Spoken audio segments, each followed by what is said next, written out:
that asymmetry certainly exists in the ways in which people defend Israel's atrocities and defend Israel's. They can be as ridiculous as they want. They can be as bloodthirsty as they want. Look at Randy Fine. Okay, Randy Fine can just straight up say like Muslim congresspersons need to be shipped to Gaza so they can be by the Israeli state, or basically master.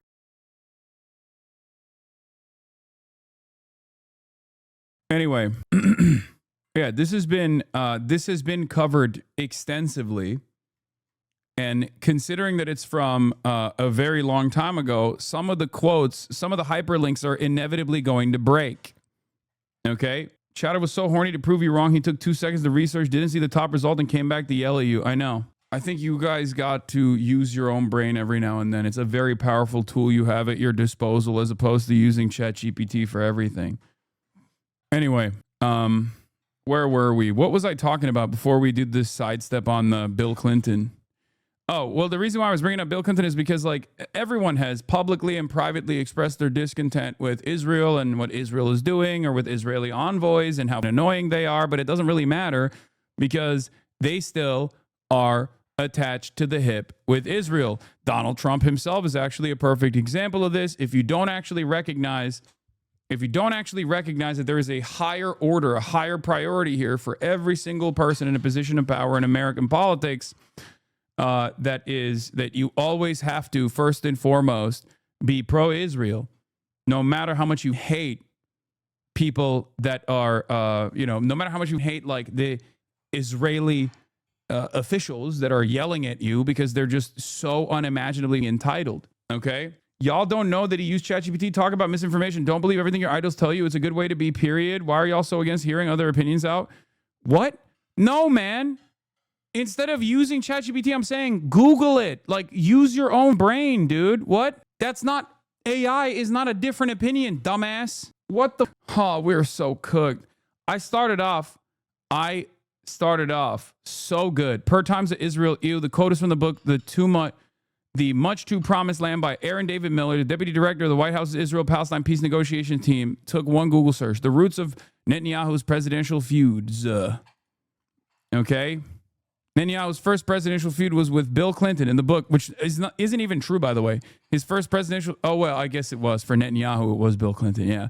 In the book, The Much Too Promised Land, Aaron David Miller, deputy director of the White House's Arab-Israeli Peace Negotiations Team, wrote that during the first meeting in the summer in 1996, Netanyahu lectured Clinton about the Arab-Israeli conflict. Who the f*** does he think he is? Miller quoted Clinton as remarking. Who's the superpower here? And there have been a million different instances of American leadership saying stuff like this over and over again about Israeli leadership. It doesn't matter because throughout time, they have still continuously, America has still continued to defend Israel over and over again as Israel has become more and more belligerent and more violent. Why do you think Biden had so many red lines and come to Jesus moments with Benjamin Netanyahu, and yet nothing changed? Do you not find that to be strange? Do you not find that to be odd? That these guys always and forever consistently kept repeating like, oh, we got to put a stop to this, Jack.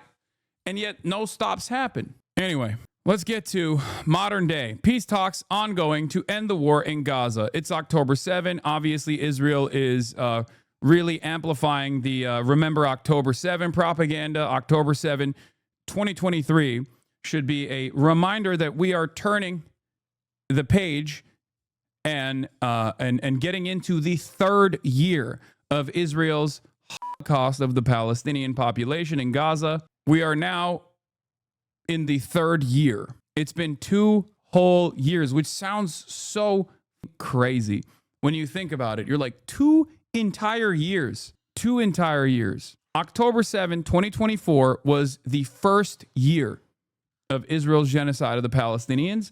And October 7, 2025, today, is the end of the second year. This morning marks 2 years since the horror of October 7th, when thousands of Hamas militants stormed into Israel, massacring nearly 1,200 people, taking 251 hostage. Udi Goren's cousin, Tal Haimi, died defending his kibbutz. His body is one of those being held in Gaza. barbarism, this hatred that just flowed in uncontrollably. It really was just the worst of humanity. Like so many families, he hopes the talks between Israel and Hamas will end the war and bring their loved ones home. Phase 1 of the US brokered plan would see the immediate release of all 48 remaining hostages, 20 believed to be alive. Palestinian prisoners would be released and Israeli troops partially withdraw. But a key sticking point, I think one of the craziest aspects of like the relitigation of October 7 over and over again in an effort to justify Israel's bloody campaign, Israel's Holocaust of the Palestinians, is that it is somehow the most televised and the most like filmed act of terror, but it's also the most lied about. Okay? Because there are things that you can point to that are active, like, right? Regardless of the fact that, and you're supposed to match it up with 75 years of apartheid, of course, at the end of the day. But even then, right, there are things that you can present that took place that are, but that wasn't enough. Israel had to literally just straight up lie about virtually every aspect of October 7. And not only that, but also still to this day, there have been admissions of the Hannibal Directive being utilized on October 7 on the Israeli civilian population, both with the people that were escaping the Nova Festival and also certainly in the kibbutzim. We still do not have any conclusive evidence. No investigations have been taking place on the Israeli side that directly points to how many the IDF actually ended up killing of their own civilians and their own military members as well. Shocking. It's been 2 years and we still do not know. We do know that the Hannibal Directive was applied. And for those of you who don't know, Hannibal Directive not used, lie. 40 babies, lie. Of a hospital, lie. I mean, yeah. But it is remarkable, to me at least, it is remarkable to me that there are still so many questions left unaddressed, left unanswered. People still turn around and say, 1,200 Israelis were killed, making it seem as though every single person was a civilian. That's not the truth, obviously. The Hannibal Directive, for those of you who still are oblivious to it, is an Israeli military doctrine that dictates that it is better for Israel, the armed forces, to kill an Israeli that has been captured by the resistance forces than it is to leave them alive and allow them to be a bargaining chip for leverage in the hands of the resistance forces. It sounds insane, but it is straight up a part of Israeli military protocol. And not only is it a straight up part of Israeli military protocol, it was absolutely utilized on October 7. We know this because the defense secretary at the time, Yoav Gallant, international war criminal Yoav Gallant, openly admitted to the utilization of the Hannibal Doctrine on October 7. The attacks on the kibbutz and the music festival were awful. It was all recorded. Just a horrible situation. Israel still chose to lie and make it sound like something from a movie. They just had to make genocide propaganda instead of reporting the truth and engaging in real hostage negotiations. Yeah, there was a deliberate reason for it. It's because, one, this was a real scar for a supremacist ideology, for a nation that is designed around a supremacist ideology. This was a major blow to their confidence. Okay, so that was one of the aspects. So like there is a sense of there was a genuine interest in it was genuine. Like the people did go genuinely insane. Okay, that is true. But also, because like, how dare these barbaric hordes actually rise up against us and strike this devastating of a blow against our superior peoples, right? Like they're supposed to be kept docile. They're supposed to be kept servile. It's like the Nat Turner Rebellion. So that certainly bricked the collective consciousness of Israeli society.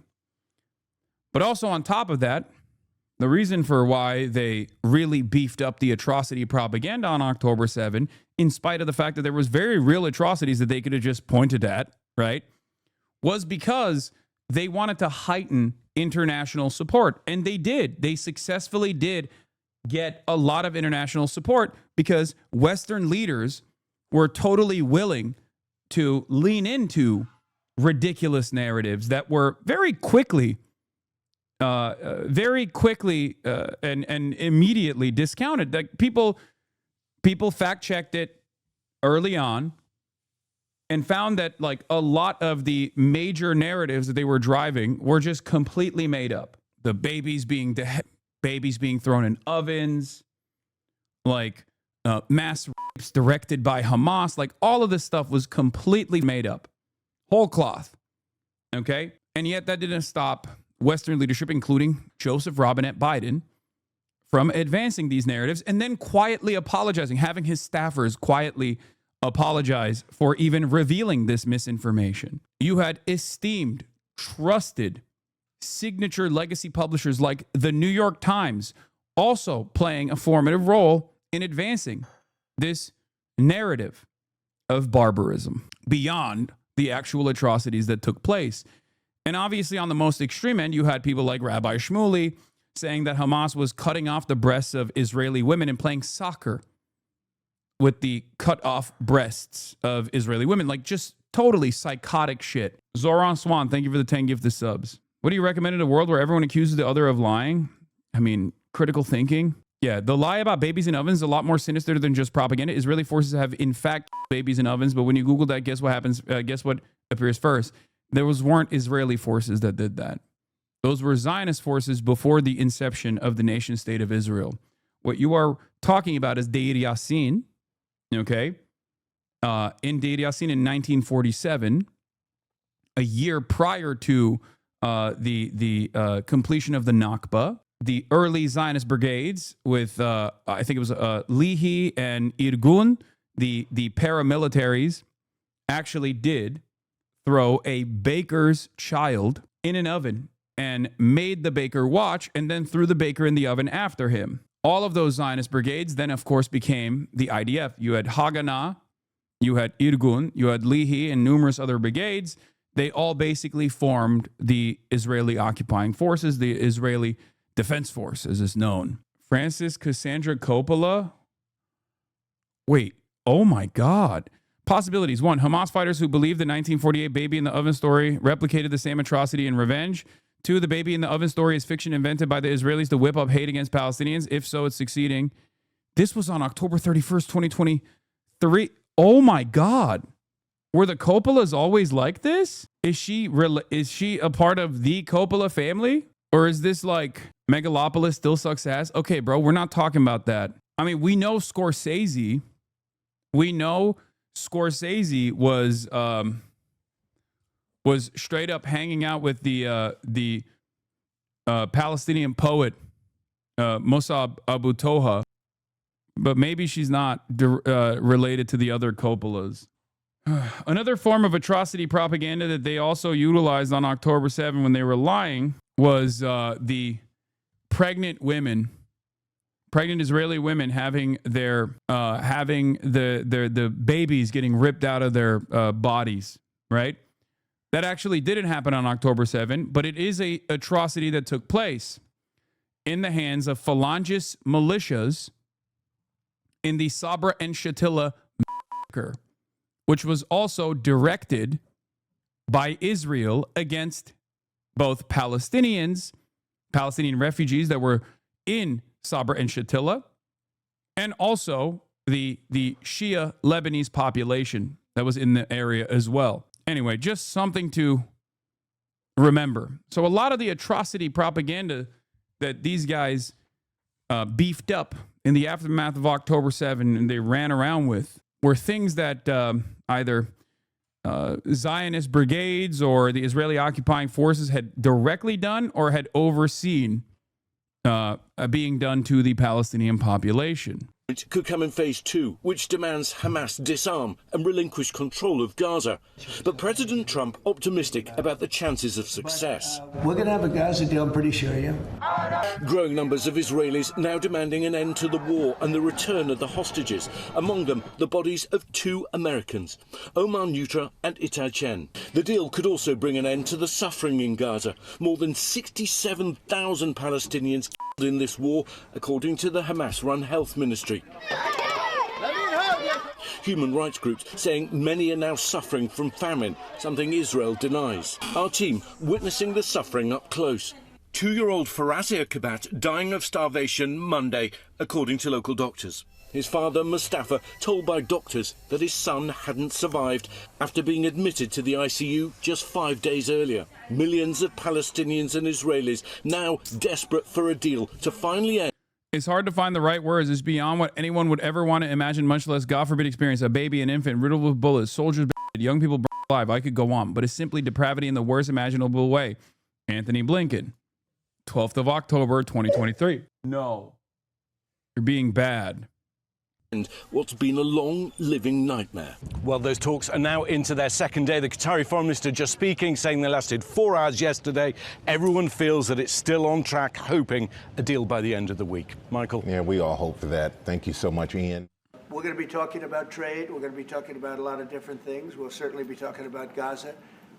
So what I'm learning is that the atrocity propaganda not only has a dual purpose, but the primary purpose is the overriding of their own atrocity by selecting the same crimes on October 7th because the consent had already existed amongst the G7/core already. Yes, but I do think that the primary purpose was to still first and foremost really heighten the atrocity narratives in an effort to justify what came after. Because Israel knew exactly what was going on. Israel knew exactly what was going to happen, what they were going to do. The Israeli government, I mean, and obviously, people who had been engaging in pro-Palestinian advocacy also knew exactly what was about to take place and what came before October 7, right? There's a reason why people like myself, from the start, were very careful with communicating exactly who was responsible for October 7. There were definitely some who went above and beyond when they were talking about the events that were taking place because they thought that they could get away with even a fraction of the callous ways in which the pro-Israel crowd speaks on these issues, right? You can't do that. It sucks.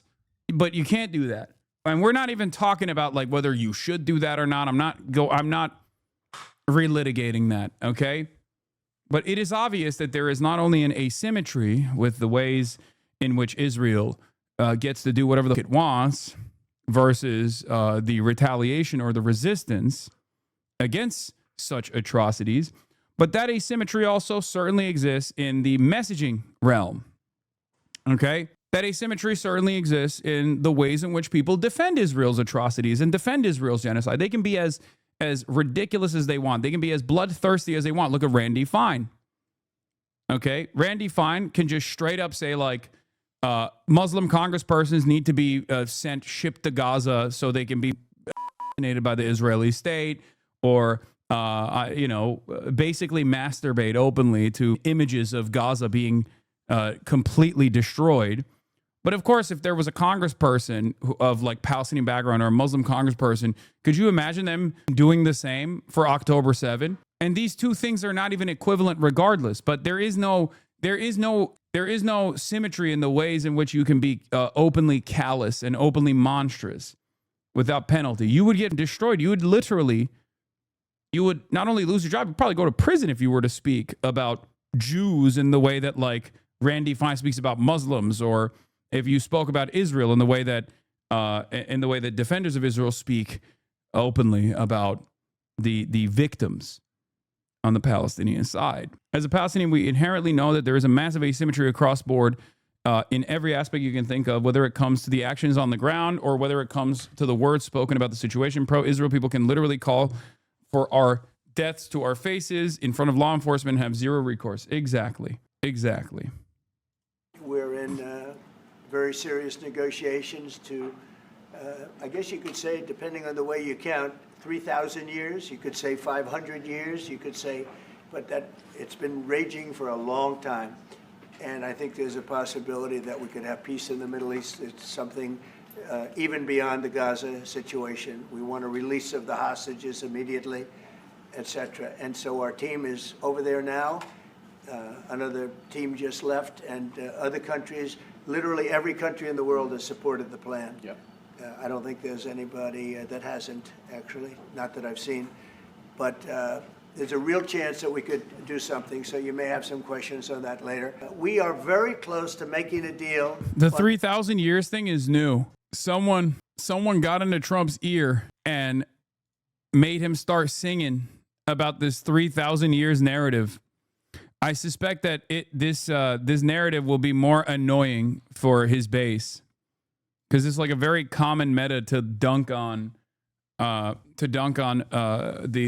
ways in which Israel will or Israelis or people who defend Israel actively say, "Well, this is promised land 3,000 years ago." It's like a way to bring religion into the conversation, and a lot of people don't appreciate that. A lot of people obviously make jokes about that because it's ridiculous. So Trump, not realizing that he just keeps saying 3,000 years, it was promised to Israel 3,000 years ago, the land was promised to the Jews 3,000 years ago, is only going to make people more annoyed with him in his own base. You are underestimating the evangelical base? No, the evangelical base is gone. They're insane. I'm not talking about the evangelical base. Trump's entire base of support is not just the rabid Christian evangelical Zionists. He needs support from a broader base if it chips away throughout time. And what remains is just like the rabid evangelical Zionists that support him, then he can't actually continue doing the stuff that he's doing. It's ridiculous. The Middle East that will bring peace to the Middle East after all of these years of millions and millions, tens of millions of people there's a chance to bring peace to the Middle East. What guarantees are you giving your Arab partners that Israel will not resume its offensive after the hostages are released? Well, the primary guarantee is once this deal happens, if it does happen, look, they're in negotiations right now, we are going to do everything possible. We have a lot of power, and we're going to do everything possible to make sure everybody adheres to the deal. Students ignore Starmer's call to respect the 7th of October anniversary. Remember that one chatter who was like, wait, why don't you... I guess that was Marx Carney. He was asking about Marx Carney, but I love the British framing on this issue, okay? Where it's like, oh, dude, come on. At least, like, respect Yom Kippur, you know? Don't do an anti-Israel protest on Yom Kippur. Don't do an anti-Israel protest on October 7. It's like, what are you talking about? Has the genocide stopped? No? Then it's valid for people to continue protesting. Suck my dick. Yeah, today is Condom Hummus Day. Nope. Not even a little bit. Because remember, okay, and obviously a lot of people are yelling at Zoran, understandably, for his way of framing this as well, okay? Everyone is going to give awful statements on this. I do not think a single person in American politics, no matter how supposedly base they are, is going to look at the situation and be like, October 7 marks 2 years of Israel's genocide. Okay, that's it. 2 years. Yeah, Zoran came out and made this statement. 2 years ago today, Hamas carried out a horrific war crime, more than 1,100 Israelis and kidnapping 250 more. I mourn these lives and pray for the safe return of every hostage still held and for every family whose lives were torn apart by these atrocities. In the aftermath of that day, like, you can say this on October 8th, 2023. You can say this maybe in the first, not even in the first year, marking the first year of the genocide. But, like, you know, the time for October 7 recognitions has completely, we've moved on. Okay? This is ridiculous. Especially because Israel does not give up about the hostages. Israel has consistently shown that they do not give up about the hostages. They've killed hostages. Sometimes they've directly shot hostages and murdered them. Other times they have blown up buildings where some of the hostages and prisoners of war were staying in.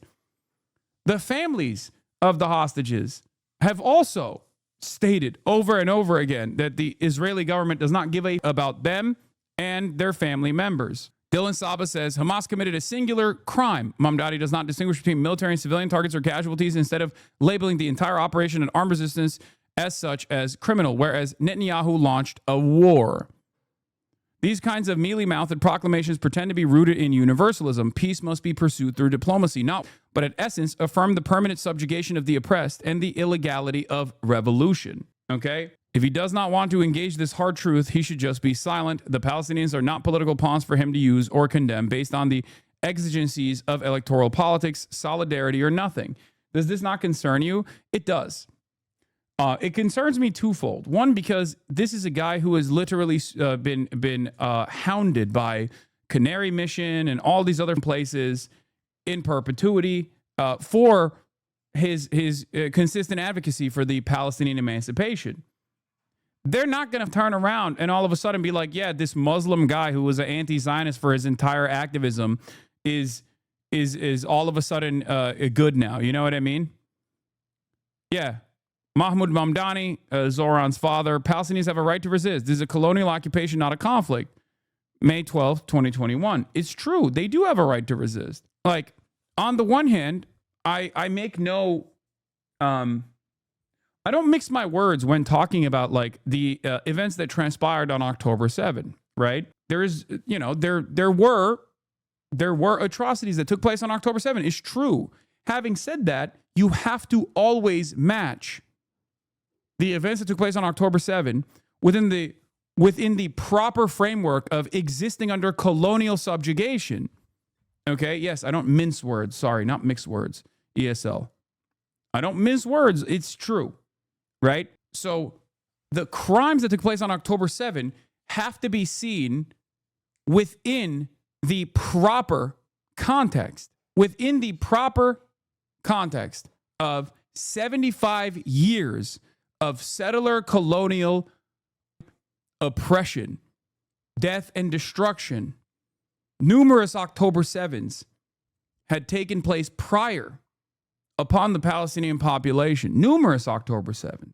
And I think people that still carry water, or people that still heighten the death and destruction of October 7 and the atrocities of October 7 in these words are, in my opinion, carrying a little bit of water, whether inadvertently or deliberately, for the ongoing genocide, okay? Because we have to understand the asymmetry that exists here between a Palestinian death, which is collateralized, which is seen as just like a number, a statistic, an unfortunate statistic, if at that, versus every Israeli death is a tragedy, every single one. When Israelis die, that is a horrible tragedy that took place. But when Palestinians die, when Palestinians are killed, right? When an Israeli is killed, horrifying tragedy. It's the most significant thing that has ever taken place. Okay, we must mourn. We must change the way we talk about everything. And yet when Palestinians are killed, when they're slaughtered en masse, when they are being genocided, no such considerations exist. So Zoran said, 2 years ago today, Hamas carried out a horrific war crime, killing more than 1,100 Israelis and kidnapping 250 more. I mourn these lives, and I pray for the safe return of every hostage still held, and for every family whose lives were torn apart by these atrocities. In the aftermath of that day, Prime Minister Netanyahu and the Israeli government launched a genocidal war, a death toll that now far exceeds 67,000, with the Israeli military bombing homes, hospitals, and schools into rubble. Every day in Gaza has become a place where grief itself has run out of language. I mourn these lives and pray for the families that have been shattered. Our government has been complicit through it all. I mean, he salvages it a little bit in the aftermath. This must end. The occupation and apartheid must end. Peace must be pursued through diplomacy, not war crimes, and our government must act to end those atrocities and hold those responsible to account. The last 2 years have demonstrated the very worst of humanity. We must answer it by modeling the very best, a relentless pursuit of our higher ideals and an unwavering commitment to universal human rights. The genocidal war thing, like people are hyper focusing on the rest of this stuff, but it's not bad.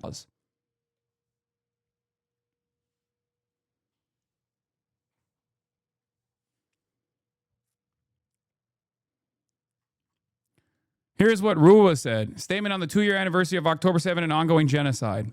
For 2 years, we have witnessed atrocities beyond human comprehension. 2 years of horrific violence, mass displacement, and incalculable loss. I'm telling you right now, guys, Zoran doesn't believe that. I know for a fact that he doesn't believe that because, you know, it's just, if you have been an advocate for Palestinian emancipation for decades prior to this, it comes from a recognition of the humanity of Palestinians from the start, okay? If you recognize Palestinians as human beings with a just cause for emancipation, okay, then you already understand this dynamic. You understand why when people get pushed into a fucking corner and recognize that there is no other, you know, there is no other way out of this, okay? My statement on the last 36 hours across Israel and Palestine, this is what he said on October 8th, okay, from Zoran Mamdani. On ongoing violence in Israel and Palestine, I mourn the hundreds of people killed across Israel and Palestine in the last 36 hours. Netanyahu's declaration of war, the Israeli government's decision to cut electricity to Gaza, and Knesset members calling for another Nakba will undoubtedly lead to more violence and suffering in the days and weeks to come. The path towards a just and lasting peace can only begin by ending the occupation and dismantling the apartheid. Look at that statement when he wasn't running for mayor. Cool, now he's running for mayor of New York City. Stop self-sabotaging with these unrealistic expectations. Brother, I'm not saying he should be saying praise the fucking heroes of the Al-Qassam brigades or some shit. What are you talking about? My demand and my hope is that politicians exhibit moral courage and say the truth instead of lying by omission. How do you not understand that? My demand isn't that Zoran... My demand isn't that the fucking, you know, Zoran goes above and beyond. I think the omission in his statement comes from the fact that there is an evening out, a mention of October 7, which then creates a justification structure for Israel's actions, making it seem as though that's when it started, okay, which is incorrect. There is no symmetry. And as long as you do not actually address that there is no symmetry here, as long as you don't actually address the fact that October 7 was a breaking point after the culmination of atrocities for 75 fucking years, then you are basically, once again, creating a permission structure for Israel's violence, even if it's subtle, and simultaneously lying by omission. Anyway, let's hear what Ruwa had to say to see like what a better statement looks like. For 2 years, we have witnessed the atrocities beyond human comprehension. 2 years of horrific violence, mass displacement, and incalculable loss. 2 years of having to mourn the deaths of men, women, children, and entire families. 2 years of families desperate to be reunited with those taken hostage. We remain angry, heartbroken, and once again, call on our leaders to bring an end to the destruction that has killed at least 67,000 Palestinians and more than 1,100 Israelis. Sadly, our leaders continue to fail us. I mean, that's, you know, whatever. While they trumpet proposals of alleged peace, little has changed. Every day this continues. Israel with our backing and tax dollars perpetuates more death, destruction, and horror in Gaza. Children are starving. Hostages remain in captivity. Every day that passes isn't just a policy failure. It furthers one of humanity's darkest periods in recent memory. Today, we reiterate our calls to stop sending bombs in violation of our laws. We reaffirm the need for leaders to reach a just solution and a lasting peace agreement for all those living in the region. We echo the demands for the release of Israeli and Palestinian hostages. May the children born today grow up without genocide, apartheid, and oppressive cycles that perpetuate more violence. May we all have the courage to end decades of violence and bloodshed that's claimed so many lives. Together, we can bring an end to this nightmare. So I think ultimately, if you put it within the confines of like if you look at this within the framework of like well-established and consequential atrocities that took place, it'll help you understand what the issue is, right? It would be akin to speaking out against the Warsaw Ghetto Uprising by saying the partisans, Jewish partisans, carried out a horrific war crime in the Warsaw Ghetto, killing Nazis and also civilians in the process, and kidnapping others. I mourn the lives lost in the Warsaw Ghetto Uprising, and I pray for the safe return of the Nazi soldiers and also the civilians. Okay, if you were to say something along those lines, if you were to talk about the Warsaw Ghetto Uprising or any sort of militancy that came from Jewish partisans at the time, as October 7, as the Holocaust was taking place, I think most people would understand that that is a false equivalency. The same goes for the Nat Turner rebellion. The post that you prefer is also a lie by omission, though, just in the opposite direction. I don't think it is. I don't think it is at all. Because I'm not saying don't mention October 7 or don't mention like war crimes that took place on October 7 at all. I'm saying that when you do mention that, you have to still talk about it within the framework of 75 years of apartheid, especially in the aftermath of 2 years of genocide that has taken place. To me, it comes across as utterly ridiculous. And I think a lot of people, I don't think you always have to talk about it within that framework. No, I think you do, especially because October 7 is very clearly being weaponized to continue the death and destruction campaign. That's my take. I think Mamdani's made it very clear with his rhetoric that he's pro-Palestine and anti-Zionist. Oh, I agree. I'm not saying that he is fallen by the wayside or he's like been compromised. It's like Zoran is CIA or any of those things. Okay.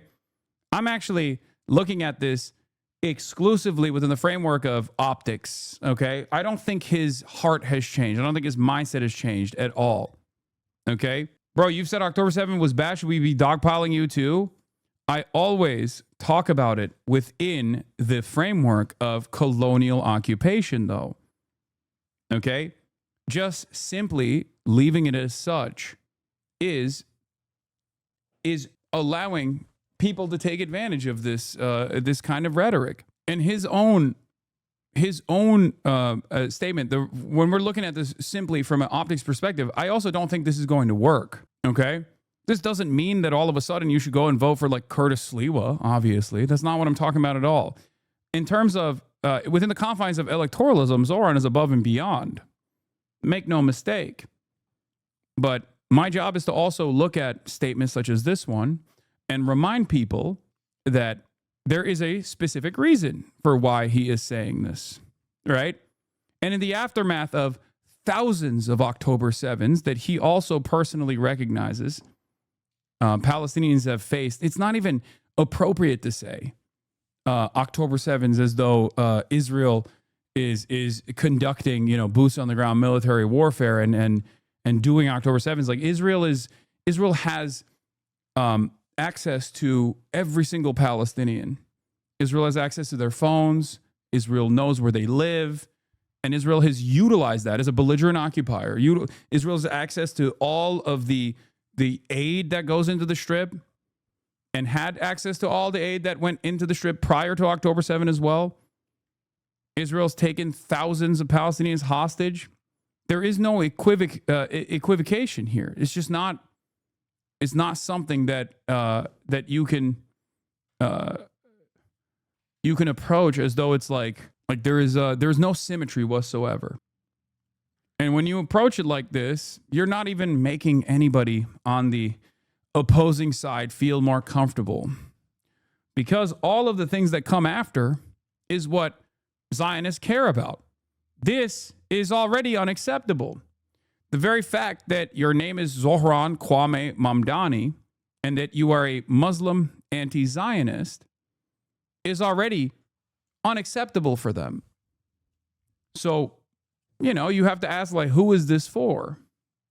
And I guess maybe it's for the squishy liberals who obviously want the scary Muslim man to at least say the right word, or people who obviously see him as a shining bright light in a new way to do politics in this country. Will obviously overlook this statement. I just personally think that statements such as this one are not actually going to win him favors with a lot of people. Because the pro-genocide people are still going to call him a fucking terrorist. Today, they're going to call him a terrorist tomorrow, and they're going to try to continue to do everything they can to unseat him, to make sure that he doesn't win the election. My point is, after 2 years of genocide, and this is good faith critique for a person who I admire, okay? I don't care if the ultras or some in the pro-Palestinian crowd get mad at me for saying this. I have, I have no worries about openly stating that I admire what Zoran has done, and I think he is a positive force in American politics, and he's in a unique predicament. And I don't think that this, for the normies, is going to make people think, oh, Zoran is betraying the Palestinian cause. Like, I don't think normies are going to think that at all. I think for normies, this is a perfectly appropriate statement that still very much channels the truth and the most consequential aspects. Why would Palestinians be upset with that sentiment? Because not only Palestinians, but the pro-Palestinian side of the pro-Palestinian crowd understands that Palestinians are fucking human beings, and that human beings have a just and moral cause for emancipation after decades and decades of dehumanization and brutal apartheid. So when you create an equivocation between the actions and make it seem as though October 7 is the starting point for Israel's genocide, you end up doing the thing that, kind of Bernie has been doing as well. It's an admission that Palestinian lives are just simply worth less. There is no justification for genocide. And I think that should be stated. If you're anti-genocide, like I am, you should recognize that. Saying that this did not start on October 7 is appropriate. Saying that there is no amount of atrocity that justifies the horrific nature of Israel's genocide appropriate is the truth. That's it. Yeah. This is nauseating. Mamdani is little more than a Muslim terrorist. It is a disgrace he was ever granted citizenship. It should be stripped, and he should be deported to the Ugandan shithole he came from. This is the outcome of pandering and capitulating because it's never enough for them. So why not just stand on your beliefs instead of losing both sides? I don't think he's losing the pro-Palestinian side. By and large, the average American that finds himself to be openly anti-Zionist, including people in my community, are not going to fucking look at this and be like, I can't believe he did this. Fuck this guy. There are some who will say that, and it doesn't matter. I care more about the signaling. You are under no circumstances you are obligated to cave and capitulate to your opposition's framing. Look at this. Why can't we condemn the October 7 genocide? You think October 7 was a genocide? You think October 7 was a genocide? Was 9/11 a genocide? Chatter? Are you okay? Do you understand, chatters? Isn't it about intent? Okay. Yeah, genocidal intent actually plays a major role. Okay, yeah. What do you think the intent of October 7 was? To genocide all Israelis? Is that what you think October 7 was about? This is insane. I don't question his morals as much as I question his political acumen. Yeah, I don't think his morals are different here. I don't support targeting civilians in any case. If targeting civilians in every case is a genocide, literally every fucking war is a genocide. Okay? Everything is a genocide. There is no difference between what a genocide is and what war is in general. Here, the easiest solution is like if October 7 was a genocide, I can't even fucking do it. I'm sorry. That's so fucking stupid. Yeah. What we did in Dresden was a genocide, I guess, to the fucking Nazis. Yeah. Tyler Robinson genocided allegedly Charlie Kirk. Do you think the Americans committed genocide on the Japanese during World War II? No, I don't, actually. I think they committed war crimes, but I don't think they committed genocide on the Japanese during World War II, so no. Also, that's state versus state violence. You're comparing state versus state violence to a captive population rebelling against a belligerent occupier. This is why it's important to explain the background, chatters. Thank God for this one chatter, as a matter of fact. This is why it's important. This is why words matter. This is why explaining things within the proper, appropriate context fucking matters. Because if you don't do that, then you have chatters like this. Then you have people. 7 was also a genocide. The double genocide theory of October 7 versus the 2 years after October 7. Like you cannot look at World War II, a war between two states in the Pacific theater, as October 7, where the Palestinian resistance groups conducting a military operation, breaking through the Gaza boundary, okay, to try and kidnap Israelis, to draw back Israel to the negotiations table with very specific, laid out, clear-cut goals, moving in the direction of developing sovereignty for the Palestinians as America's firebombing of Tokyo. It's like saying that the ANC was committing a genocide, a white genocide against the white Afrikaners, or the FLM was committing genocide. It's like saying the IRA was committing genocide. There's actually a real debate amongst scholars on whether 10/7 constituted genocide, but I don't think there's a case for it. It's far easier to argue that the attack was a political maneuver by the resistance than an attempt at extermination. It would be similar to any other genocide, and to me is more similar to Native American raids on white towns during American settlement. Yes, that's precisely what it is. That is precisely what it is. It's ridiculous. Ultimately, if you considered Palestinians as fucking human beings that have been subject to countless atrocities over the course of 75 years at that point of Israeli domination, then you would never consider October 7 to be a genocide. It's ridiculous. Any leftist mad at this has to think seriously practically about what would be achieved by a mayoral candidate praising October 7th beyond the emotional benefit. I'm not expecting him to praise October 7, man. I think anytime you mention October 7, you have to mention what came after it, which he does, okay? And what came before it, which he doesn't do.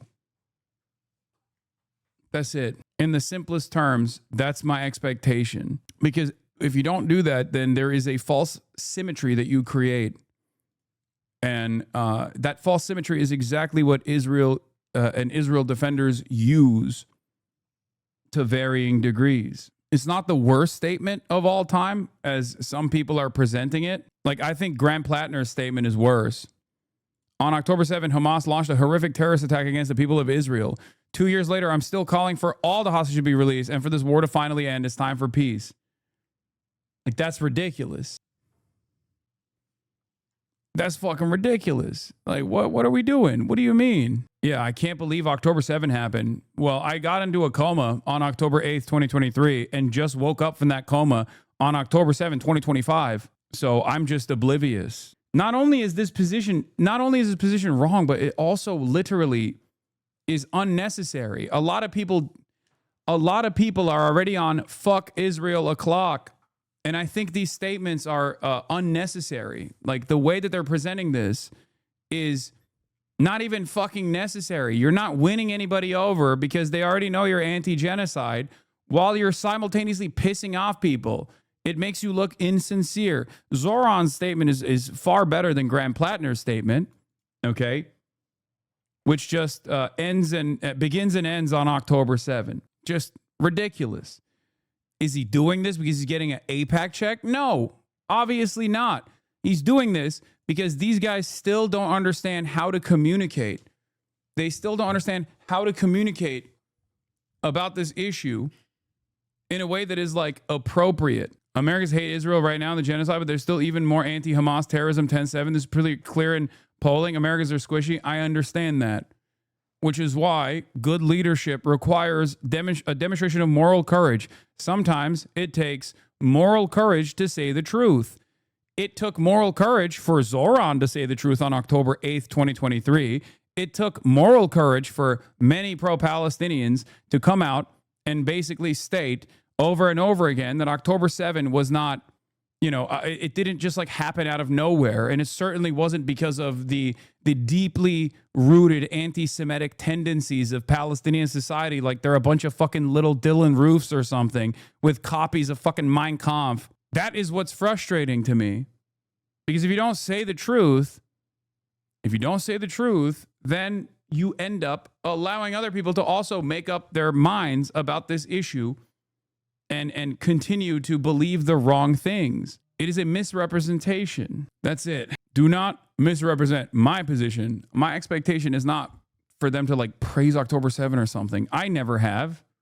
Okay. But no mention of what took place prior to October 7 that led to October 7 is omission.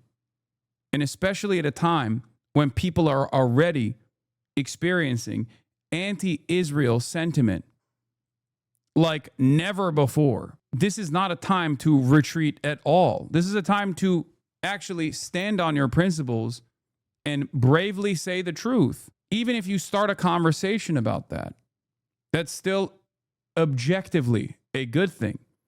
Not only is it objectively a good thing, it's also one that I know will be beneficial for you. You can't support immigration without supporting Israel? What? Why? Why? Let me guess. Because Jews are the reason why there's immigration into America, a country that was incredibly resistant to Jewish immigration at the time as well. Yeah, I knew you were going to say that. You're so fucking stupid, dumbass. Yeah, it was Jewish mind control that made Americans, made America the nation comprised entirely of immigrants. Okay, that's what it was. Clean and simple. Yeah, it's clean and simple if you're a fucking idiot, dude. If you don't understand anything about how America formed as a country. Thank you for agreeing. Yes, I'm agreeing that you are a moron. Oh, that username is, oh, yeah, fucking perma, that guy. I think educated pro-Palestine people underestimate how many normies are not knowledgeable of the occupation apartheid that existed before October 7. These normies could even be anti-genocide, anti-Israel, and still not fully understand the extent of the previous Israeli occupation of Palestine. That's why recognizing the context both before and after October 7 is so important. Thank you. Exactly. You put it into words that are so easy to understand. Thank you, Social Cat 6. That's my point. Precisely. Well said. Well said. It's that simple, especially at a time when there's like unprecedented anger towards Israel for its transparent genocide that has taken place for the past 2 years. There is no reason to not talk about how Israel has utilized October 7 to further its genocidal ambition and how Israeli occupation has led to October 7 to begin with. Maybe I'm missing something, but I just don't see the equivocation in Zoran's statement. Zoran's statement is not as bad as the average person that's coming out today, okay? It's not. People are obviously going to be extra critical of him because he has spent many, many years being an avowed anti-Zionist, okay? That is the reason why a lot of people are extra critical. We are always more critical to our closest allies. That's how it usually goes. My only take on this one, my only take in this moment is like I said, mentions of October 7 without talking about like what led to October 7 is omitting key details. That's it. That's it.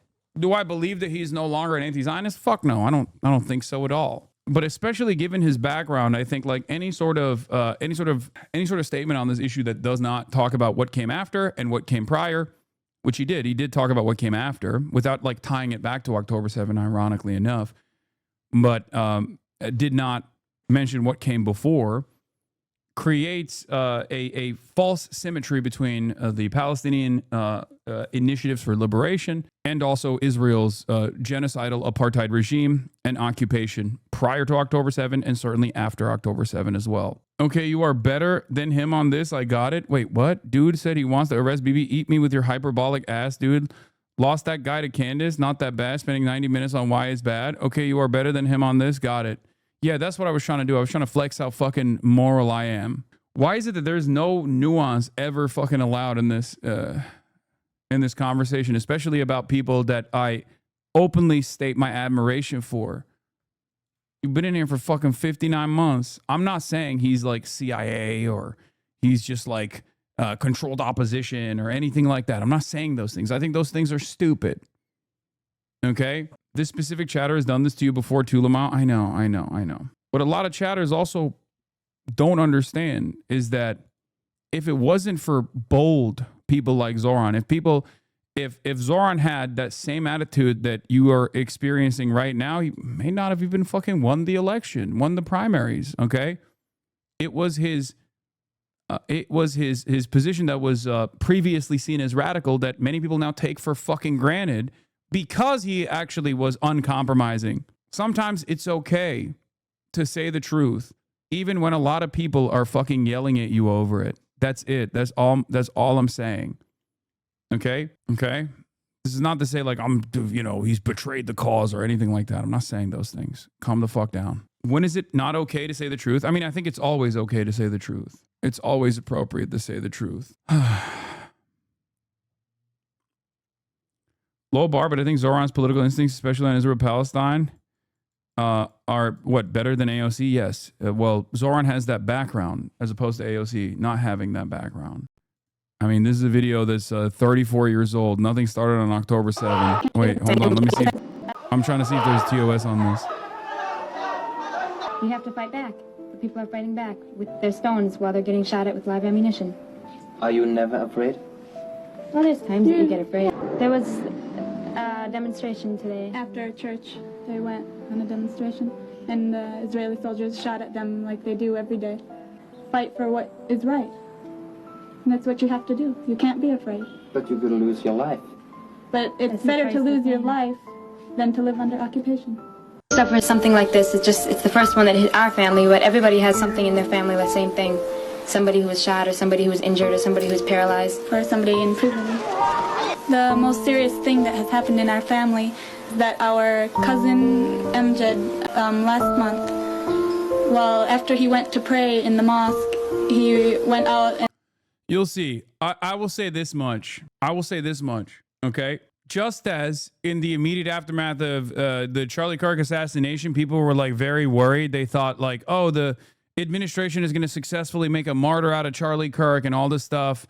And I thought like it would eventually go away because that's just how the media cycle is. And that's just how desensitized people are to watching violence unfold on U.S. soil.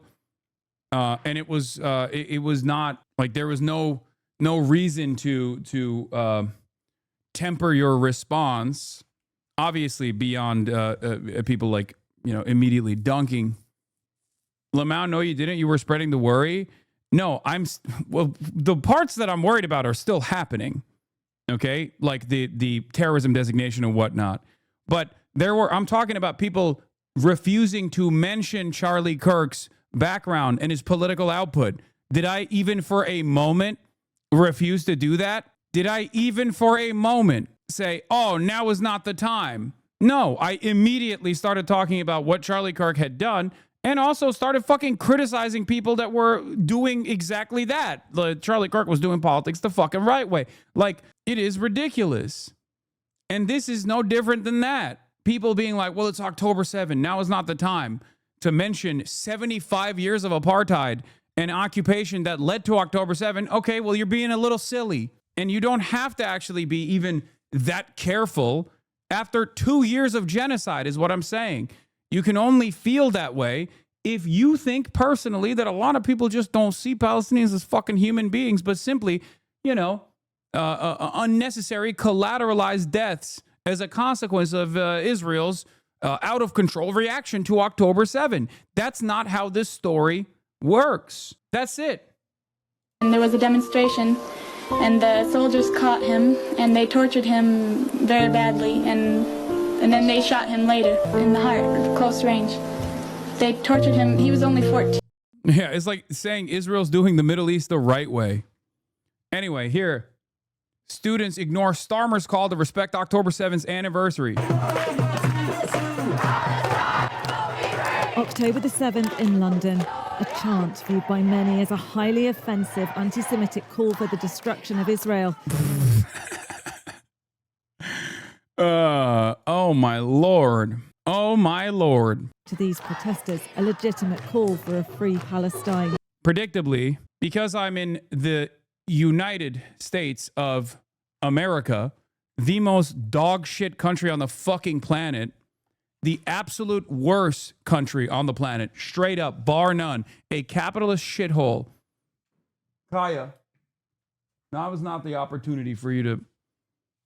Down. The absolute worst fucking place on the planet. Just a horrific, monstrous, awful, dog shit country that I fucking despise, the absolute fucking worst country that has the most wealth throughout history, throughout time, the wealthiest nation on the planet, and we don't have a fraction of the dedicated broadband speeds that you can get in a fucking village on the countryside of France, okay? The worst fucking infrastructure, the absolute biggest shithole on the planet. I fucking despise this nation. I despise this country with my entire fucking heart, okay? We do not have any freedom in this place. We do not have any freedom in this country. I hate this fucking country so much. I hate it with all of my fucking heart. It just sucks so bad. Every time I fucking go anywhere else, I can literally go to a fucking bumfuck hotel in the middle of nowhere, okay, on the countryside, and I can get better, unrestricted, unrestrained, uninterrupted broadband than Los Angeles, California, in one of the wealthiest countries on the planet, in one of the wealthiest states on the planet. California as a fucking state is the 5th largest economy on the planet. This is where Silicon Valley is. This is where all the fucking latest advancements in tech is supposed to be happening, okay? I hate this fucking country so much. You can be on a fucking mountain in the middle of Norway and get better internet than Los Angeles, California. And this is just like a moment of anger. This is a moment of fucking anger for like something that is just so routine, so silly, such a first world problem. But it is emblematic of all of America's much more consequential violence. Okay?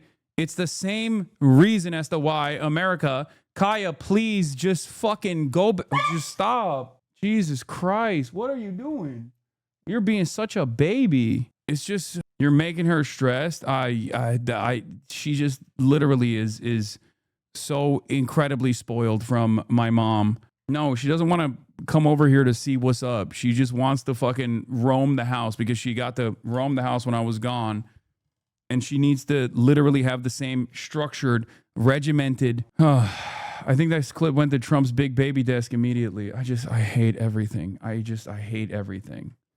I hate everything so much. Anyway, as I was saying, start running ads, take sponsors so you can get fiber. Yeah, I'm not going to fucking do that.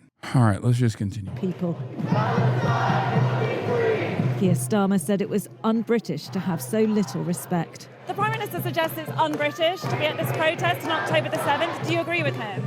I don't agree with him because it's not un-British to exercise our right to protest, our freedom of expression. Is this disrespectful, though, to people mourning the loss of life on October the 7th, 2 years ago? It's not disrespectful. It's not a denial of the Holocaust, not a denial of Jewish identity. Do you condemn what Hamas did on October the 7th? I don't. This man appeared to be an organiser, but didn't want to give us his name. Are you an organiser? Who's asking?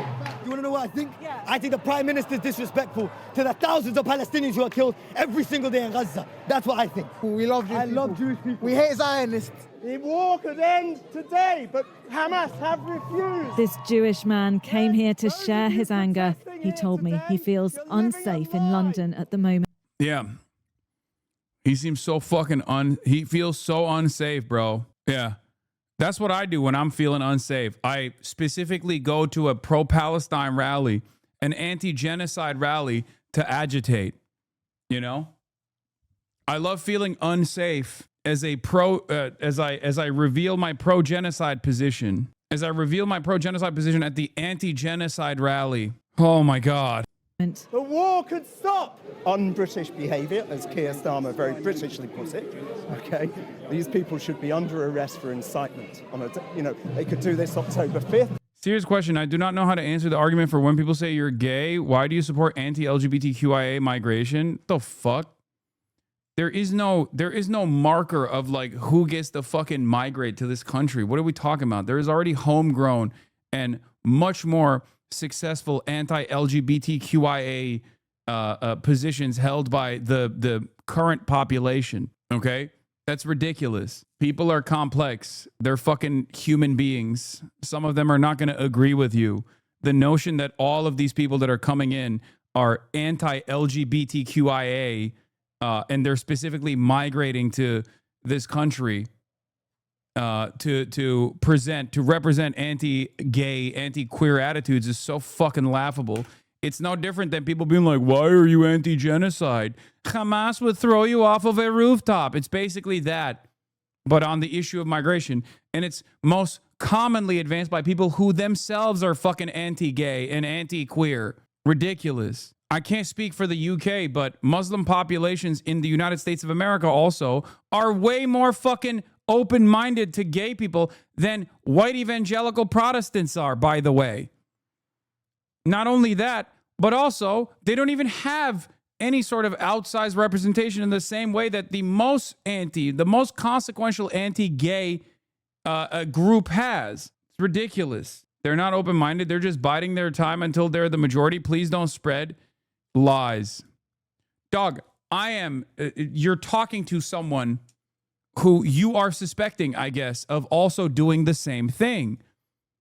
Do you think I'm lying about my pro-trans position and waiting for the Islamic Sharia to kick in? Is that what you think? I'm doing taqiyya? Is that what it is? Before we permaban you, please explain your laughable position.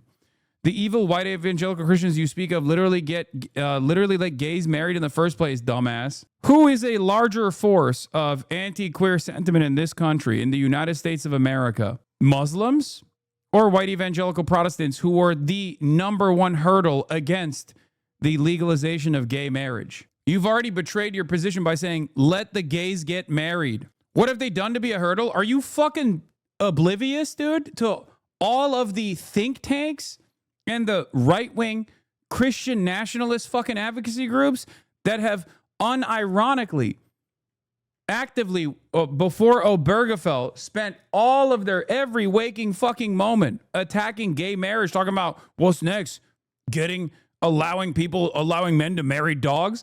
That was a dissent on Obergefell from a Christian nationalist psychopath who happened to be a fucking Supreme Court justice, as a matter of fact. His name is Anthony Scalia. He died. You're literally just fear-mongering? No, dude. If you are experiencing fear when I am delivering an accurate reflection of the political forces in this country, then you correctly understand that it is worthy of some semblance of criticism or fear. You just don't want to fucking admit it because you have some false notion in your brain that actually the white Christian, the white evangelical specifically, the white evangelical forces in this country are actually a lot more open-minded. And you want to feel that way because you are fearful of people that are coming from outside the country. Okay, that's the only reason where you're like, oh, well, those are the guys that I do know. And I wish this country was just entirely comprised of people like that. This is a recognition. When you say this is fear-mongering, especially because I'm not actually fear-mongering, I'm just giving you an accurate reflection of events. Okay, this is simply a recognition. Evangelicals are at 36% in terms of accepted. 61% of evangelicals believe that homosexuality should be discouraged. There are more good than evil people. Yeah, I know. But the same goes for Muslims too, which seemingly is not something that you believe because you think all Muslims that are coming into this fucking country are actually secretly biding their time by the way that you, by your own admission, they're biding their time until they're the majority. Okay? You have a different set of expectations for Muslims, knowing full well that Muslims have a higher percentage of acceptance for homosexuality being accepted at 41%, okay, than evangelicals do.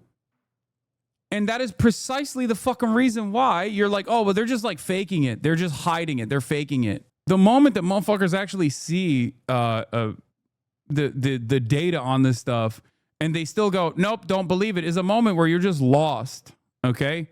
You're fucking lost. Even if Muslims had a higher percentage of homophobia than evangelicals did, which group has outsized representation in Congress? Muslims or fucking evangelicals. They're consulting Israeli VTubers about you, Lazan. Nook Stock, who says someone in the government reached out to him about Hasan in preparation for the congressional hearing, asked if I could provide evidence behind these bullet points, and I complied. I was more than happy to assist in any way that I can. The American Congress is reaching out to pedophilic Israeli VTubers in an effort to develop talking points about me. Oh my Lord, we are so fucking lost. And Evil people may be the loudest, but they aren't the majority. You need to highlight good people who are doing the right thing more often. Dog, you're an evil person. This is an objectively evil statement. Okay? I need you to understand something. You need to immediately stop thinking like this. The notion that the notion that like Muslims are not open-minded and they're just biding their time until they're the majority, only to fucking turn around and be like, well, when we're talking about evangelical Christians, evil people may be the loudest, but they aren't the majority. You need to highlight good people who are doing the right more often. Like, we started here because you made this statement when I was talking about how Muslims in the United States of America not only do not have like any sort of significant political representation, they're not exactly movers and shakers in American politics, but also on top of that, they are more open-minded. You can't compare a subgroup of Christians like the WECs, white evangelical Christians, to all American Muslims. The apt comparison would be the Salafists, who are even worse. Yeah, except the Salafists in America are virtually non-existent, dumb fuck. That's my point. The reason why I'm comparing the entirety of the Muslim population of this country is because even then they have no political representation whatsoever. And if you're going to talk about Salafists, are you out of your fucking mind? In the United States of America, you think there's any sort of political representation for the fundamentalist version of his mind, chatter? I know who I am. You don't. You don't know me. I don't even think you're evil. You know that? I would never say you're an evil piece of shit. Okay, well, thank you for not saying that I'm evil. Having said that, this is an objectively evil statement. The notion that people that it literally betrays everything else that you said in defense of evangelical Christians. Do you not see? This is an objectively evil statement. Saying that a group of people that are coming in here are actually secretly, they secretly have a takeover ambition. That is an objectively fucking heinous thing to say. That's what I'm trying to make you understand. Okay? Lol at the fantasy of Congress asking a cartoon for help. It's not wrong. I wish I was. I literally wish it wasn't the case. Look at what happened in Lebanon, Black September. Okay, dude. Suck my fucking dick. Seriously. All right. Enough. Enough.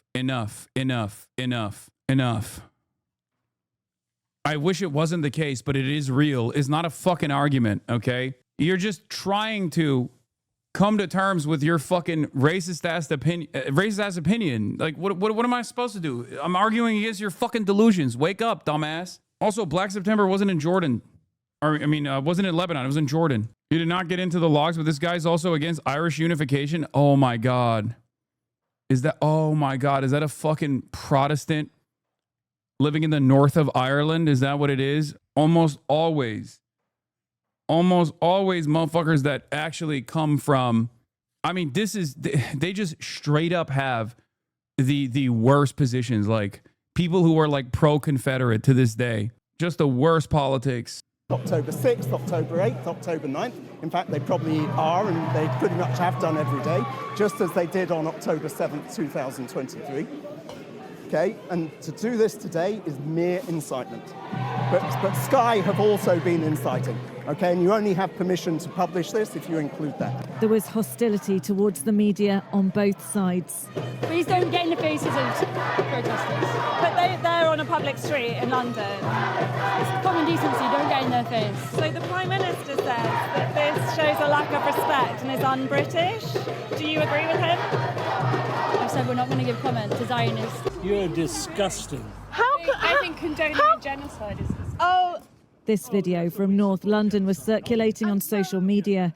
A woman cutting down ribbons put up for the Israelis still being held hostage in Gaza. These protests are now raising serious questions. Where is the line between... It's just like they're still operating on the dynamic that it's like October 10th, 2023. Okay? That's it. They are still desperately trying to go back to a time before people saw how heinous Israel's war crimes were. That's it. And it's like, no amount of like fake victimhood narratives that you present after openly defending a genocide for the past 2 years is going to change people's attitude. No one is going to turn around and be like, oh my God, I can't believe this person was cutting ribbons. I guess we should make it illegal to protest against the genocide of Palestinians. Fuck. It's just bait. It was bait on October 10 too. There was no sincere reason, as we saw for the past 2 years. Israel does not give a fuck about the hostages, right? It's over. Journalists who don't read the news, talking heads that do no research, no, they are not. It's not that these guys are oblivious to the reality. They know what the reality is, but they think they can wishcast an alternative reality. Okay? That's what it is. That's what's going on here. Legitimate demonstration over the war in Gaza and anti-Semitism, and what is acceptable on the streets of... If this is un-British, what can the British government do about it? Becky Johnson, Sky News. What can the British government do about it? Yeah, we must make sure the British government takes action, please. Please. Wars on. Please. After 2 years of war, Israel faces economic headwinds. You say it's over, but aren't you worried that after an agreed upon ceasefire, it'll just be back to business as usual?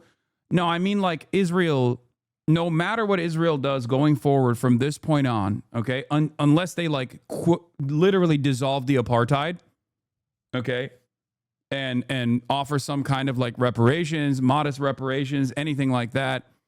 In the absence of that, which is never going to happen, obviously, there is no world in which people will ever look at Israel or even Israelis in the way that they perceived Israel and Israelis in general pre-October 7, 2023. It's just not happening.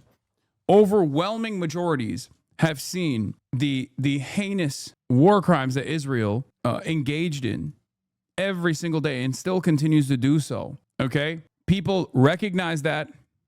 People see it. People see how wrong that is. It will never be the same. People will never look at Israel in the same way unless there is at least a concerted effort in trying to do right by the Palestinians, for example. Right? Like, think about Nazi Germany. It took a lot. It took the Marshall Plan. It took a new war being waged against the communist forces in the Cold War. Like, it took a lot for Germany to become like a normal country, seen as a normal country. People are scumbags. God forbid they care about hostages. Both sides are wrong. I know, man. Why doesn't anybody ever think about the poor Nazis in Nazi Germany? You know, both sides are wrong in the Holocaust is obviously a fucking ridiculous statement, right? There is no both sides in a genocide. Okay? There is no both sides in a genocide. It just doesn't work that way. Nobody thinks that you're brilliant for this take. Nobody thinks you have actually a moral position here. Things have changed. Things have rapidly changed. And even on October 7, 2025, it's no longer the same as October 7, 2024. Okay? Your take on this is so hypocritical. Lead by example. Show some respect for innocent Israelis who were killed and taken. That takes nothing away from condemning the genocide. Wait, what? Way to lose normal people? Why cut down ribbons for hostages? Be a normal fucking empathetic person? Dude, 2 years. 2 years of genocide. Using October 7 as a pretext. October 7 as a response, as a reason for why Israel has been able to engage in a genocide for 2 fucking years. That is precisely what this is.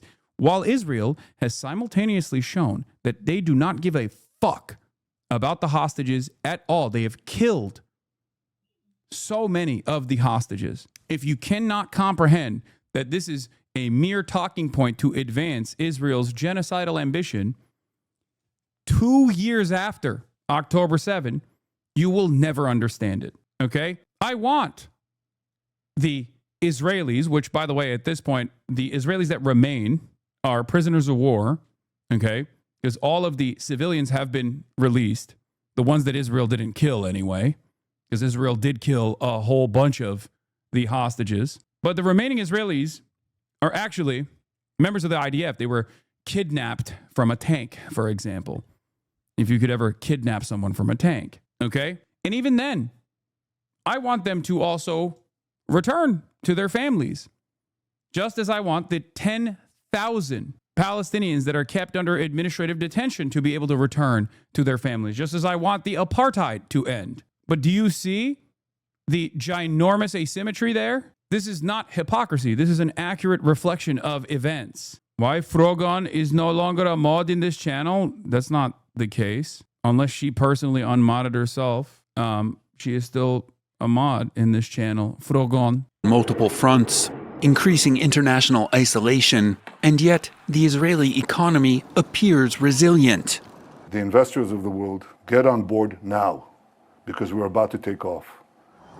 In the immediate wake of October 7th, Israel's main stock index crashed by some 23%. 2 years later, it's at a record high, up. Things never change. Have you seen Attack on Titan? Eren Yeager is Israel. Frogon got cooked by H3H3. How are you anti-Israel, but also still fucking... What the fuck is happening here? You're anti-Israel, but you're also simultaneously like taking the position of the person who was behaving as a pro-Israel voice, actively trying to deplatform people who are anti-Israel voices. I will never understand the mindset. I will never understand what's going on in people's minds. But I guess October 7 has brought back a lot of people in here who think that there is like renewed confidence in the pro-Israel position. There is none. Okay? More than 200%. After an anemic 2024, the OECD is now forecasting Israeli GDP growth of 3.3% this year and 4.9% for 2026, some of the highest rates in the developed world. A ceasefire with neighboring Lebanon and the end to a relatively brief air war with Iran, a relief to investors. But those wars and the war in Gaza are expensive. As of August, the multi-front conflict had cost some $89 billion. Of Gaza City is estimated to potentially end up costing nearly $30 billion. To help pay for it, Israel's VAT was raised by 1% at the start of 2025. The country's debt level. The only reason why they can get away with just raising the VAT by 1% and continue all systems go is because we are fronting the fucking bill, dude. We are fronting the fucking bill. For the most part, is the U.S. money and the U.S. bombs and the U.S. subsidies that go to Israel to carry out this unlimited genocide of the Palestinians. It's fucking ridiculous. Yeah, Israel is the largest cumulative recipient of U.S. aid. Total aid from 1946 to 2023 by fiscal year, constant 2022 dollars, reaches $300 billion, okay? Almost $100 billion in economic help, in economic aid, and then another $200 billion in military aid. This is till 2023, by the way. That has also exploded post 2023 after October 7. What the fuck? Did my internet go out again? I'm going to fucking lose my mind. What is happening? No, it's okay. Okay, my chat went out for a second. Okay, great. And obviously the neighboring Egypt, being the second largest recipient of cumulative aid, of course, is also aiding and abetting Israel's ambitions in the region too. That's another part of the puzzle too. So they are kept servile and don't actually offer any sort of support to the Palestinians. I'm going to fucking retweet Governor Gavin Newsom's press office. Yeah. Post 2023 numbers. Since October 7, 2023, the U.S. has poured between $31 to $34 billion into Israel's war on Gaza and related military operations across the region. According to Brown University Cost of War Project, roughly $21.7 billion went directly to Israel in military aid, while an additional $12 billion funded U.S. operations in Yemen, Iran, and elsewhere. These figures exclude tens of billions more in pending arms deals, underscoring Washington's central role in sustaining the war and the wider regional escalation. More than 5.27 million people have been displaced in Gaza and the wider region, including Iran, Israel, Lebanon, and the West Bank West Bank. More than 236,000 Palestinians have been killed or injured in Gaza alone. Some 17,000 more were killed or injured in Lebanon. Thousands more have been killed in Yemen, Lebanon, and Syria. The Cost of War Project also notes U.S.-backed Israeli military operations since October 7, 2023 will lead to a far higher indirect death than direct death rates. From 2020 to 2024, private firms received $2.4 trillion in contracts from the Pentagon, approximately 54% of the department's discretionary spending of $4.4 trillion. The The expanding tools of political influence used by the arms industry include extensive lobbying, millions in campaign donations, the revolving door, funding think tanks, and involvement in government advisory committees. Military spending produces an average of 5 jobs per $1 million. The same investment in other sectors create more employment, nearly 13 jobs in education, 9 in healthcare, and 7 to 8 in infrastructure and clean energy. Meanwhile, has gone from 60% of GDP to 70% over the past 2 years. The calling up of hundreds of thousands of Army reservists has not only hit productivity, but also sparked a brain drain in the critical tech sector, which accounts for 20% of GDP and 56% of exports. In the first year of the war, more than 8,000 tech workers relocated abroad. Most costly, though, may be Israel's loss of standing on the international stage. Tens of thousands of Palestinian civilians have been slaughtered in what is increasingly recognized as an ongoing genocide in Gaza. Norway's sovereign wealth fund, the world's largest, has divested from a number of Israeli firms, citing ethical standards. Meanwhile, the European Union, Israel's main trading partner, is threatening to increase tariffs on Israeli goods. We regret having to take... Why you want America to collapse when it gave you everything you can dream of? What are you talking about, man? Oh, what the fuck's going on today, dude? I don't want America to collapse, you fucking idiot. I want America to do right by Americans. America is collapsing regardless of what I say or do. I want to stop that. If you can't see that America is currently in the process of collapse, I don't know what to tell you. Stream goes down one time and the craziest chatters start pouring in. I know. I don't know what's going on today. It's been worse than it was before, for sure. Maybe it's because like I didn't get to read chat that much when I was live from France on Sunday or something. But I think maybe it's because, like I said, it's October 7, so we got like a bunch of fucking additional rage baiters in the chat today. All the freaks are out. This step. However, we believe it is both appropriate and proportionate given the ongoing humanitarian crisis in Gaza. Israel has not yet lost its most important ally and patron, the United States, which provides some $4 billion in funding per year. But even that could change. Recent polling shows a dramatic shift in U.S. public opinion, with a majority of voters now opposed to sending Israel any more military or economic aid. Many American Jews sharply... Most American Jews say Israel is committing war crimes in Gaza. This is the other side of the story, for the record. Okay? This is the other side of the story. It's that, like, Israel is such a blight that it is losing the most propagandized population. Israel is losing its most directly propagandized population in the United States of America. Okay? Because remember, a lot of people live in the heartland and don't understand, like, they've never encountered a Jewish person or have very limited experiences with Jewish people. But if you live in like New York, Los Angeles, Florida, okay, if you live in Jewish neighborhoods, you know, if you have Jewish friends, you know this. You know that, like, from early on, Israel support is seen as almost a national religion for many secular Jews in this country. And it's like embedded into the collective consciousness by force to the best of Israel's ability.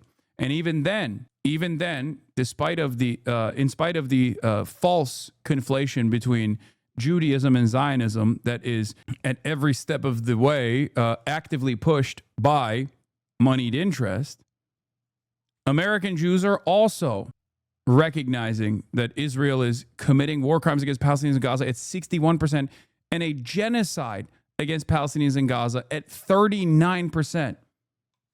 With the exception of like evangelical Zionists, evangelical Christian Zionists, Israel is basically losing every single group. Disapprove of Israel's conduct in the war in Gaza. The latest Washington Post poll of American Jews finds that 61% say Israel has committed war crimes against Palestinians, and nearly 40% say the country is guilty of genocide against the Palestinians. American Jews are particularly unhappy with the current Israeli government. 68% give Prime Minister Benjamin Netanyahu's leadership negative marks, with 48% calling it poor, a 20-point increase from 5 years ago. You know, David Drucker, so often you will have people on the right, you'll have Republicans saying, oh, those Democrats, they're anti-Semitic, or you'll have people on both. Dog, you say that. You are the one who says that. You have been saying that. What caused you to change your fucking tune is crazy. I feel like I'm watching a totally different news broadcast and not Morning fucking Joe. Yeah, this is Jonathan Greenblatt's favorite audience. How'd this happen? Why is the stream offline? It's not. Sides have always said that if you're against Israel's policies, means you must be anti-Semitic. Well, in this case, I mean, the numbers are just staggering. 61%. Yeah. One day, we will all have been against this, by the way. That's what's going on. One day, we will all have been against this. Yeah. Moen Rabbani says, American Jews are Hamas, anti-Semitic blood libel paid by Qatar, etc.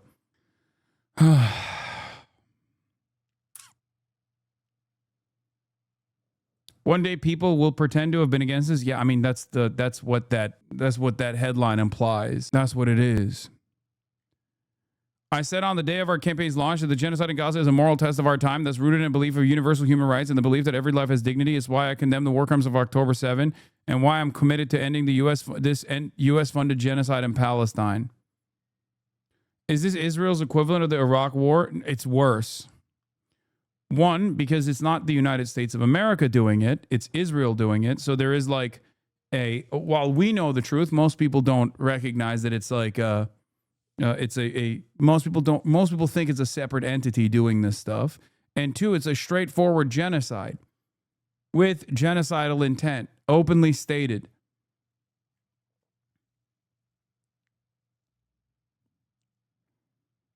All war is still done. All imperialism is still done for an extraction of natural resources, colonial plunder.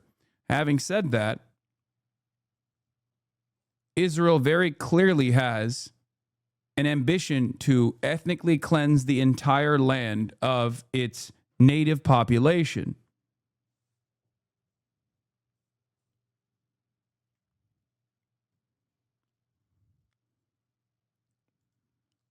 So it is a little different in that regard. One, because Israel's not America, at least the way that people see it, right? People see Israel as a separate state, right? So it doesn't have the same allowance that the hegemonic superpower has in terms of engaging in unimaginable death and destruction. But Israel itself has also openly stated that its desires are to purge the land of its native inhabitants. If American Jews think that Netanyahu's government has committed war crimes in Gaza, almost 40%.